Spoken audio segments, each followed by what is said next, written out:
You know, the major problem people have is trying to get what has already been given to them.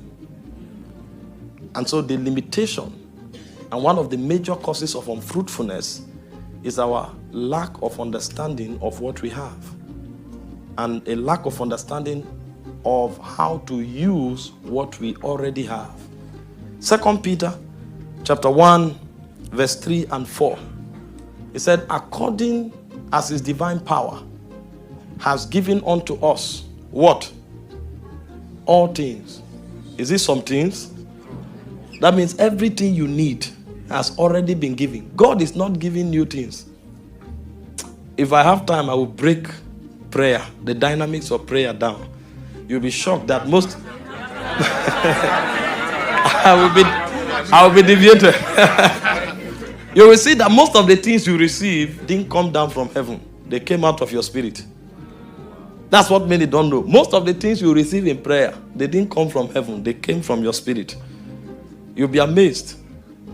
When the Holy Ghost entered you, the fullness of God entered you. But it will take power for you to unlock dimensions. There are dimensions in your spirit. Even eternity said he has put eternity in your heart. Not in heaven, in your heart. That means your heart contains more than the whole universe.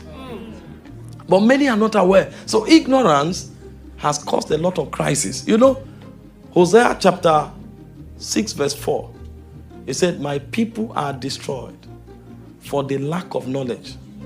That means if they had knowledge, they would all be triumphant.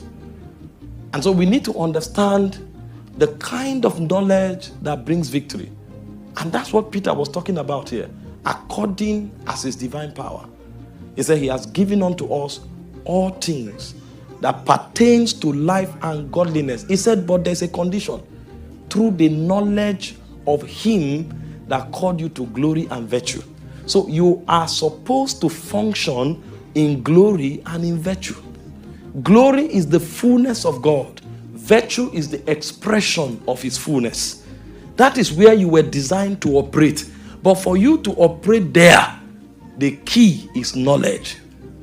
He has given us all things that pertain to life and godliness through the knowledge of him that has called us to glory. So we were called to walk in glory. I will not walk in anything less than glory. See, this is why it's not good to be good enough. It is good to be God enough. Your manifestation should be equivalent to God. That's what God has in mind. In 1 Peter 2:9, it said, you are a chosen generation, a royal priesthood, God's own special people called forth to showcase, to manifest, to reveal the excellencies of God. So when people look at you and you manifest, they shouldn't liken you to another person. They shouldn't liken you to any human standard. The only thing they should liken you to actually is that this thing this man is doing, Jesus did it. That's why when they saw the Christians in Antioch, they called them Christians. Everything they were doing was exactly as Christ was doing it. They were operating at the frequency of God. But it takes knowledge. And this is why knowledge becomes a key. A key. If you know it, you will manifest it. If you know it, you will possess it. And if you know it, it is yours. Nobody can take it away from you.